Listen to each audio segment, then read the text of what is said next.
నమస్తే, నేను మీ సిద్దిరెడ్డి శ్రీనివాసరెడ్డి. ప్రజాపాటకు స్వాగతం. చాలా రోజుల తర్వాత మనం కలుసుకోబోతున్నాం. ఇప్పటి నుంచి రెగ్యులర్గా కూడా నా యొక్క విశ్లేషణలు ఉంటాయి. ఇంతకుముందు గతంలో ఆదరించినట్టు ఇప్పుడు కూడా ఆదరిస్తారని ఆశిస్తూ మీ ముందుకు రోజుకొక కొత్త వార్తతో, కొత్త అనాలిసిస్తో మీ ముందుకు రావాలని ప్రయత్నం చేస్తూ ఉన్నాను. ఆ దిశగా అడుగులు ముందుకు వేసుకుంటూ మీ ముందుకు వస్తున్నాను. ఈరోజు ఎంచుకున్న సబ్జెక్టు అవినీతి, రాజకీయ నాయకుల యొక్క అవినీతిపై మనం కొద్దిసేపు మాట్లాడుకుందాం. అధికార పార్టీ ఉన్నప్పుడు ప్రతిపక్ష పార్టీకి సంబంధించిన నాయకులు 1,00,000 కోట్ల అవినీతి, 1,000 కోట్ల అవినీతి అని ఆరోపణలు చేస్తుంటారు. అదే పార్టీ ఎవరైతే ఆరోపణలు చేసిరో ఆ నాయకులు మళ్ళీ తిరిగి అధికారంలోకి వచ్చిన తర్వాత గతంలో ఉన్న అధికార పార్టీ పైన ఏదైతే 1,00,000 కోట్ల అవినీతి అనే ఏదైతే ఆరోపణలు వస్తాయో మళ్ళీ వీళ్ళు తిరిగి 6,00,000 కోట్ల అవినీతి, 50,000 కోట్ల అవినీతి అనేది ఆరోపణలు చేసుకుంటా ఉంటారు. దీని వెనుక ఏంది అసలు? 1,00,000 కోట్ల అవినీతి, 6,00,000 కోట్ల అవినీతి నిజమేనా? నిజమే కనుక అనుకుంటే న్యాయ వ్యవస్థ ఉన్నది, ఇంత పెద్ద వ్యవస్థ. ఈ వ్యవస్థలో అట్లాంటి ఆరోపణలు చేసినప్పుడు అవి నిజం ఎంత, అబద్ధం ఎంత, లేకపోతే నిజమైతే శిక్షలు ఎన్ని, నిరూపణలు ఎన్ని, శిక్షలు పడ్డే ఎన్ని అనే అంశాలకు పోయినట్టుంటే, జనరల్ గా రాజకీయ నాయకులతో మధ్యలో మాట్లాడుతున్నప్పుడు వాళ్ళు ఏమంటుంటారంటే రాజకీయ ఆరోపణలు అంటుంటారు. రాజకీయ ఆరోపణలు అయినప్పుడు అంత పెద్దగా 1,00,000 కోట్ల అవినీతి, 6,00,000 కోట్ల అవినీతి అన్నప్పుడు వాళ్ళు స్పష్టంగా ప్రూఫ్స్ తోటి కోట్లున్నాయి, కోట్ల చుట్టూ కోట్ల ప్రూవ్ చేసుకోవాల్సిన అవసరం ఉంటే ఆ రకంగా బయట పెట్టాల్సిన అవసరం ఉంటుంది. కానీ పెట్టరు. ఎందుకు అని అంటే, నేను ఇంతకుముందు ఒక దగ్గర ప్రస్తావన వచ్చినప్పుడు వీళ్ళ అధికారంలో ఉన్నప్పుడు వాళ్ళు, వాళ్ళ అధికారంలో ఉన్నప్పుడు వీళ్ళు, నీకింత నాకింత అని డిస్ట్రిబ్యూషన్ చేసుకుంటారు. ఎవరు కూడా అది రాదు. 1,000 ఆరోపణలు వస్తే ఏ ఒకటో రెండో నిరూపితం అయ్యేవి, మిగతా అంతా కూడా అడ్జస్ట్మెంట్ ఉంటుంది.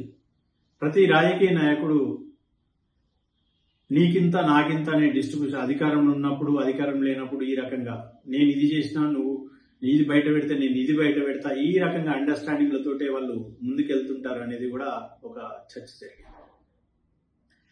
నేనేమంటే అటువంటి ఆరోపణలు వచ్చినప్పుడు ప్రజలు ఏది నిజం, ఏది అసత్యం, తర్వాత ఎవరు ఏంది అని ప్రజలు తీర్పియాల్సిన అవసరం ఉంటుంది.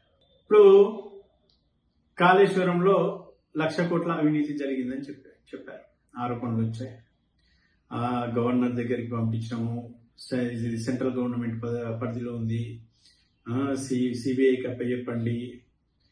సిబిఐకి అప్పచెప్పక ముందు బీజేపీ వాళ్ళు సిబిఐకి అప్పచెప్తే మేము చర్యలు తీసుకుంటాము, అవినీతి ఆరోపణ బయట పెడతాము, అవినీతిని బయట కక్కిస్తాము బీజేపీ అనడము. మేము పంపించినాము, గవర్నర్ దగ్గర ఉంది, సెంట్రల్ కోర్టులోనేమో కేంద్ర ప్రభుత్వ పరిధిలోనే ఉన్నది, వాళ్ళు యాక్షన్ తీసుకోవచ్చు, మేము పంపించినప్పుడు పంపించమన్నారు, ఇప్పటివరకు యాక్షన్ లేవని కాంగ్రెస్ పార్టీ అనడం. బీఆర్ఎస్ పార్టీ ఏమో అన్ని కోట్ల అవినీతి, 1,00,000 కోట్ల అవినీతి అని చెప్పారు, ఎక్కడేం లేదు కాబట్టి ఏ యాక్షన్ లేదు, ఏ చర్య లేదు, దమ్ముంటే నిరూపితం చేయండి అనేది కేటీఆర్ అనడము. ఇప్పుడు పనులు మొదలుపెట్టే ఇల్ట్కి సంబంధించిన అంశం ప్రస్తావనకు వచ్చినప్పుడు, ల్యాండ్ సంబంధించిన ఇండస్ట్రియల్ ల్యాండ్కి సంబంధించిన అంశం ప్రస్తావన వచ్చినప్పుడు అది ఇంకా కేబినెట్ దాంట్లో చర్చ జరుగుతున్న టైంలోనే మొత్తం వివరాలన్నీ బయటకు వచ్చి 6,00,000 కోట్ల అవినీతి అని చెప్పి కేటీఆర్ ఆరోపణలు చేయడం.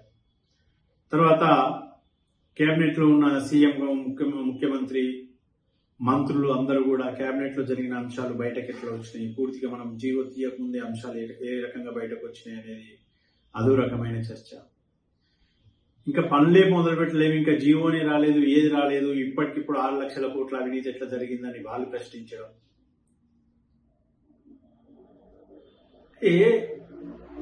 ప్రతి ఒక్క రాజకీయ పార్టీ కానీ ప్రతి ఒక్క రాజకీయ నాయకుడు కానీ ఎక్కడికి తీసుకెళ్తున్నారు ఈ విషయాన్ని? అవినీతిపై అవినీతి చేసుకుంటూ అవినీతిపై ఒకరికొకరు ఆరోపణలు ప్రత్యారోపణల మధ్యలోనే ఇచ్చేస్తున్నారు. కాబట్టి ఏ రకమైన ఆరోపణలకు ఏ రకమైనటువంటి ప్రూఫ్స్ ఉండవు. పోనీ బ్యూరోక్రాట్స్ ఏం చేస్తున్నారు అని అంటే, బ్యూరోక్రాట్స్ అంతా కూడా ఏ ఒక్క పాయింట్ కూడా లీగల్ గా దొరకకుండానే అవినీతి చేస్తుంటారు. వాళ్ళు ఏమాత్రం అవినీతికి ఆస్కారం ఏర్పడ్డా రేపు కోర్టులో కూడా నిరూపణ కాకుండానే ఆ బ్యూరోక్రాట్స్ ప్రవర్తిస్తుంటారు. ఆ రకంగానే ముందుకెళ్తుంటే అందుకోసమే ఏ ఆరోపణ కూడా ప్రూఫ్ కాదు అనేది కూడా ఒక చర్చ ఉన్నది. ఈ అంశం పైన అటు ప్రజలు కూడా ఆలోచించాల్సిన అవసరం ఉన్నది. వేల కోట్లు, వందల కోట్లు, లక్షల కోట్లు ఈ రకమైన ఆరోపణలు వస్తాయి. పోనీ అవి నిజం కాదనుకుందామా? అట్లా అనడానికి కూడా ఆస్కారం లేదు. ఎందుకంటే స్పష్టంగా కనిపిస్తుంటది.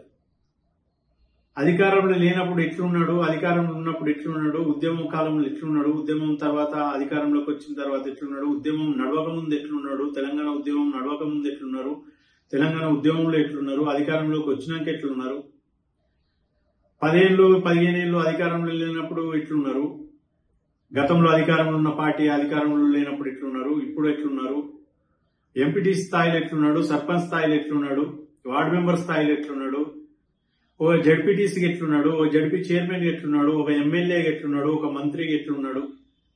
ఈరోజు అవినీతి ఆరోపణ రాని వ్యక్తి అంటూ ఒక్కరు కూడా ఉండట్లేదు. వార్డు మెంబర్ స్థాయి నుంచి కోఆపరేటివ్ సొసైటీకి సంబంధించిన డైరెక్టర్ స్థాయి నుంచి కూడా ప్రతి ఒక్కరు కూడా అవినీతి ఆరోపణలతోటే అధికారంలోకి వస్తున్నారు. మళ్ళీ ఆరోపణలు వచ్చినప్పటికీ కూడా వాళ్ళ ప్రమోషన్స్ ఇస్తా ఉంటారు. వార్డు మెంబర్కి అధికారం వచ్చినప్పుడు సర్పంచ్కి అధికారం ఇస్తారు, సర్పంచ్గా తిన్నప్పుడు ఎంపీటీసీకి ఇస్తారు, ఎంపీటీసీగా తిన్నప్పుడు జడ్పీటీసీకి ఇస్తారు. మరి ప్రజలు తిరస్కరిస్తున్నారా ఈ అవినీతి ఆరోపణలు వచ్చిన వాళ్ళపైన అంటే అట్లా లేదు. పోనీ వాళ్ళు ప్రజలు గమనిస్తలేరా అని అంటే గమనిస్తుంటారు. గతంలో ఎట్లుండే ఇప్పుడు ఎట్లున్నదని వాళ్ళే మాట్లాడుతుంటారు, వాళ్ళే చర్చ చేస్తుంటారు. మరి దీనికి అంతటికీ కారణం ఎవరు? మళ్ళా ప్రజలు నీతిగా నిజాయితీ ఉన్నోని గెలిపిస్తారంటే ఆ చర్చ అది కూడా ఉండదు. ఖర్చు పెట్టాడు, మనిషి మంచోడే కానీ ఖర్చు పెట్టాడు, పనులు చేస్తాడు కానీ ఖర్చు పెట్టాడు, డబ్బులు లేవు. మరి ఇక్కడ ఎవరిది తప్పు? ప్రజలది తప్ప? ప్రజలు ఎన్నుకున్న నాయకులది తప్ప? తింటున్నా గానీ అవినీతి ఆరోపణలు వస్తున్నా గానీ గెలిపిస్తున్న ప్రజలది తప్ప? సరే, వాళ్ళు తిరస్కరిస్తలేరు కాబట్టి, వాళ్ళు ప్రోత్సహిస్తున్నారు కాబట్టి మేము ఇంకా ఎదగాల, ఇంకా అవినీతి చేయాలనే ఉద్దేశంతో ఇంకా అవినీతికి పడగలుగుతడం, ఒక కోటి నుంచి 10 కోట్లు, 10 కోట్ల నుంచి 100 కోట్లు, 100 కోట్ల నుంచి 1000 కోట్లకు అవినీతికి పాల్పడడం, ఈ రకంగా ఎదగడం జరుగుతున్నది. కాబట్టి దీనిపైన మనం మళ్ళొకసారి చర్చించుకుందాం. ఎక్కడ ఫుల్ స్టాప్ పెట్టాలా, ఎక్కడ దాన్ని అంతం చేయాలా, దీనికి అంతటికి కారణం ఏదనేది మరొకసారి కలుసుకుందాం. దీనిపైన ప్రజలు కూడా ఆలోచించాల్సిన అవసరం ఉన్నది. నమస్తే.